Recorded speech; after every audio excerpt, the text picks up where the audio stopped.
Hey guys, I'm Berkley Schwarz with the TBA, and I'm Director of Public Policy and Government Affairs. I'm here with Brad Lampley, Hello. Part of our Government Affairs team, and we're here to do our legislative update. Catherine is not here today. It's her birthday. Happy birthday to Catherine. I know. Hope you're not watching Facebook Live. I instead of hope celebrating. not. I know. I hope she's doing something really fun, which I think she is. So, we just want to give you guys a quick update of our last week, which has been really busy. Fantastic. Yep, and things are sort of wrapping up on the Hill, which is good, and our bills are moving right along.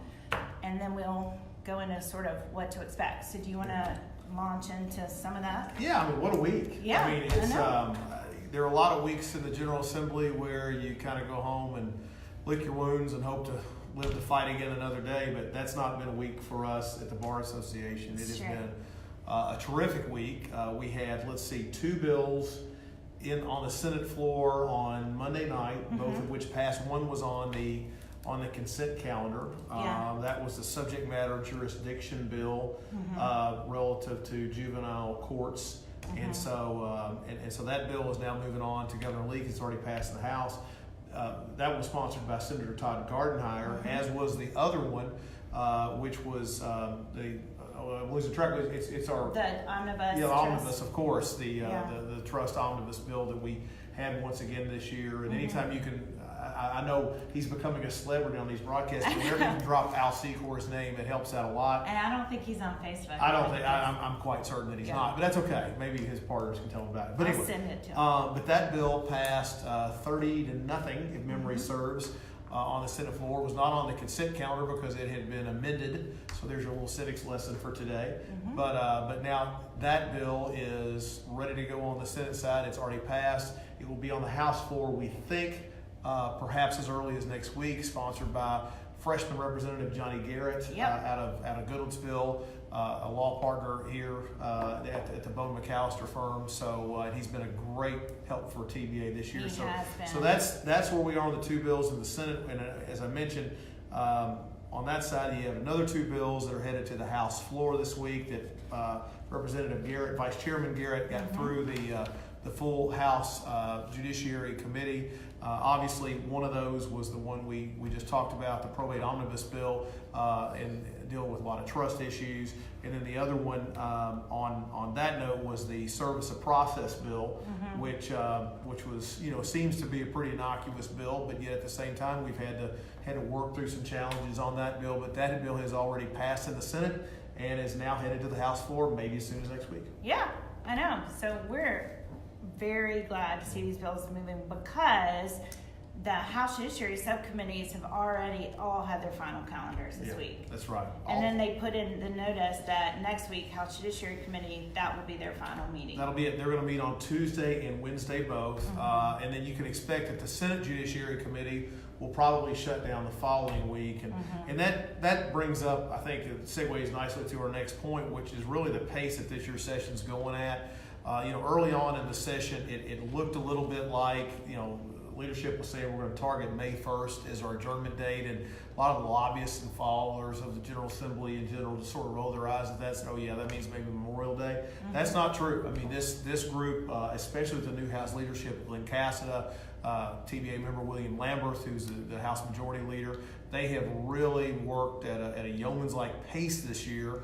And so right now it is absolutely conceivable that they could wrap up by May 1st, if not a couple days beforehand. More likely, if you look at the calendar, May 3rd is a Friday. That may end up being a pretty good backstop. Yeah. But they're moving along pretty well. Judiciary committees shutting down in the House next week, the Senate 2 weeks from now, and a ton. I think all House subcommittees in any discipline, with the exception of finance, has shut down this week. I'll have to go back and check on that. Yeah. But they're moving that pretty sounds fast. exactly right. Yeah. So, and some full committee. Well, yeah. Some of the full committees for sure. So, there hasn't, as I commented to one of the members of leadership last night, there hasn't been a lot of wasted time. There haven't been any wasted weeks where, when they came and went through the motions. I mean, it has been a very active General Assembly. Usually the Senate is way ahead of the House. This year, not so much. And they're probably moving on at about the same time. So it's really interesting to see that. And I think a lot of folks think it's one of two reasons. Number one, because of maybe there weren't quite as many bills on notice this year for whatever reason. And then the other thing is number two, you've just got more House subcommittees. So for instance, we'll at some point get Chairman Curcio on here to talk to us. We tried to get him last night, but he was hung up in committee late. But you've got 4 subcommittees to House Judiciary, and so that's really helped move things along pretty quickly. I think it has too. It's definitely made a difference.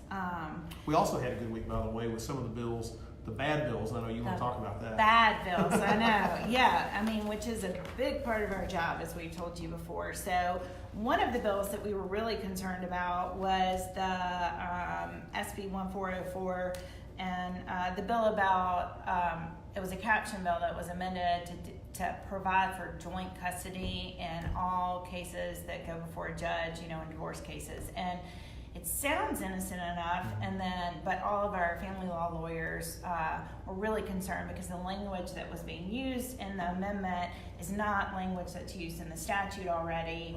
And they were worried that the judges would not understand, that it would cause confusion, I guess, and make people think that you were supposed to start at 50-50, which again, sounds great. Most families, of course, 50-50 is the best with, both parents, but in a lot of situations, that's not the best, especially when it goes before a judge, which means you weren't able to, mediate and work things out on your own. Yeah, and just a subtle change like that in the family law space can be everything. That's true. And so we really made that point. We had a lot of great folks from our family law section help us out. Sharon Shepard. Yeah. We had folks lined up. Why don't you give the names of folks who were going to come testify this week? Yeah. It was fantastic. Yeah, Helen Rogers was going to come, and I think there was a group. And so we lobbied the members of the subcommittee, just met with them to explain our concerns and let them understand. And one other thing is that right now, when judges are sort of deciding custody, the primary thing they look at is what's in the best interest of the child. Correct. And that is what we did not want to put this whole joint custody over best interest of the child. So, and then there are all these factors that the judge can look at to determine. Sorry. Oh, sorry. Facebook Live. Yeah, that's what happens when you go live. You get a call from your daughter at 1:15 when she's supposed to be at school. Who knows? She's probably got an earache. It's no telling. Who knows? But people don't. I think there's not a great appreciation. People are always asking us. So what are the bar association's legislative initiatives this year? So you talk, okay, here we go. We've got 2 adoption bills, and we've got a lien bill, and we've got probate omnibus bill. Mm-hmm. But we really spent. That's probably 25% of the time. Mm-hmm. The other 75% of the time is you fielding calls from other groups that want the bar to engage on something and say, hey, have you seen this? What about this? Or from member sections that have gotten alerted by somebody about something and then wanting us to work to either kill the legislation, as happened this week, or in some other cases, shape it to where it's not quite as offensive. Yeah, and that's what and we've talked about this before, but that's part of the challenge is if you were to write a bill, write legislation, you would just write it to where it makes sense to you. But unfortunately, or just the way it works, all these words have meaning, and so when you start changing things around, there are a lot of unintended consequences and impacts within the code that people don't understand unless you're actually practicing in that world. So that's a big part of our job, is to try to help people understand sort of what will happen, and if there's a way we can fix it so they can continue to do, or maybe even say this already has a solution and we don't need to introduce legislation. So luckily that bill with the joint custody, the sponsor pulled it, and so it'll come back again next year, but for now it is gone. So that was pretty huge because that was a big one.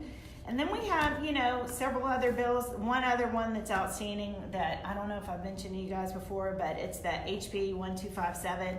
It's about the amendment requires the House and Senate Judiciary Committees to meet within 30 days after the governor appoints a judge, a public defender, a DA, in a vacancy position. So like an unexpected open position. And we think right now the whole judicial selection process the governor has going, really works very well, and there's no reason that the legislature would ever need to come into the middle of that.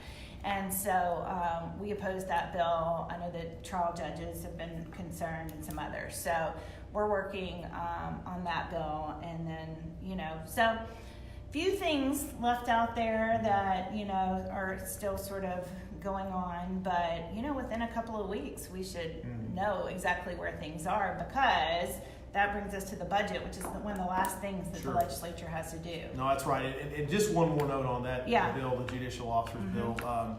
People, you can't always just go in with your TBA lapel pin and think that, okay, we're going to kill legislation. Yeah. It's often not that simple, particularly where it's an issue like that, where the General Assembly is trying to have a greater degree of what they would call oversight. And so, there has been a friction in recent years, and it may go back a long time, but you and I have seen it in recent years, where the General Assembly has really made it a point to try to get a little more, again, what they call oversight into certain issues, and whether that's confirmations or what have you. And so this bill is another example of that. There are multiple groups working on that bill, working in opposition to it. Including the governor. Including the governor. We'll see how much progress it makes. When the balance of power is what it is in the General Assembly, sometimes it's hard to stop things that they decide this is what they want to do. So that'd be interesting to do. And I know before, the other thing I want to mention briefly, just kind of for those keeping score at home, and I'm sure there's tons of you keeping score at home. So many people watching these videos. There might be, who knows? We ought to give out a door prize or something. Yeah. Anyway, free bottle of bourbon. But the bills that we had this year, so we had the 2 adoption bills. Yeah. Those have already passed, so we're in good shape on those. Subject matter jurisdiction is now headed to the governor's desk, so that'll be signed and taken care of. Yeah. Probate omnibus has passed all but the House floor. Right. So that's squared away. The lien bill process server has passed the Senate. Be on the House floor probably next week, so that's almost there. And then the lien bill, which we decided we had one in place to go ahead and undo what happened last year in the General Assembly relative to frivolous liens. We locked arms with the Associated Builders and Contractors on that bill. They ran one on their own that basically just completely undid everything that happened last year. We all liked it even better.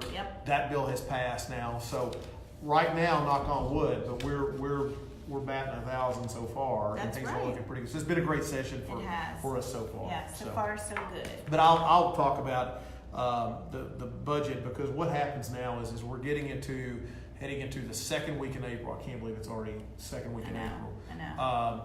But we're going to move into the second week in April, and now the budget will start to take a greater focus.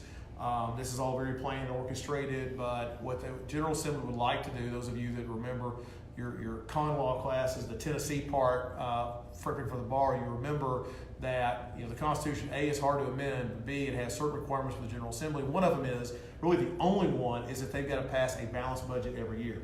Right now it looks like that will probably happen April 25th is the plan. And then assuming that the budget passes then, so everything between now and April 25th will be a lot more budget hearings, and the focus will be less on legislation and more toward the budget. Right. And with obviously a few exceptions, and there are some big issues still out there. And then after that, there are a few days of wrap up. So you're talking that last week in April will be devoted to a lot of wrap up time, and then with that they go home. But as soon as that budget passes, the pressure cranks up big time, because their legislators are ready to go home and ready to raise money, which is what they absolutely have every need to do. And they can't do it. They can't do it. Session. That's right. So a lot of reason to go home and so campaign. And they'll be doing, even though it's not a campaign year, really this year it's about building up the war chest, improving constituent services, and making sure that nobody runs against you. Going to the fairs, doing the stuff. That's right. Yeah, that's exactly. Right. It's a full-time job, even though it doesn't pay like it. That's true. So look, things are looking good, and actually next week we will be in Washington D.C. We will be. Yes, with some other people. It's gonna be like College Game Day. Are we gonna film it with the Capitol in the background? We could. I like your idea of signs in the back. With people in the background holding up signs, and whatever. I don't know. My partner Lucian Para played in some of his propaganda. Yeah, there's so many fun options for next week. Who knows who will join us? It could be President Trump. It could easily be or President not. Trump. But we will be filming this next Thursday from DC. Yeah. So stay tuned, and I guess we will just leave it at that and That's it. see you next week. Thanks.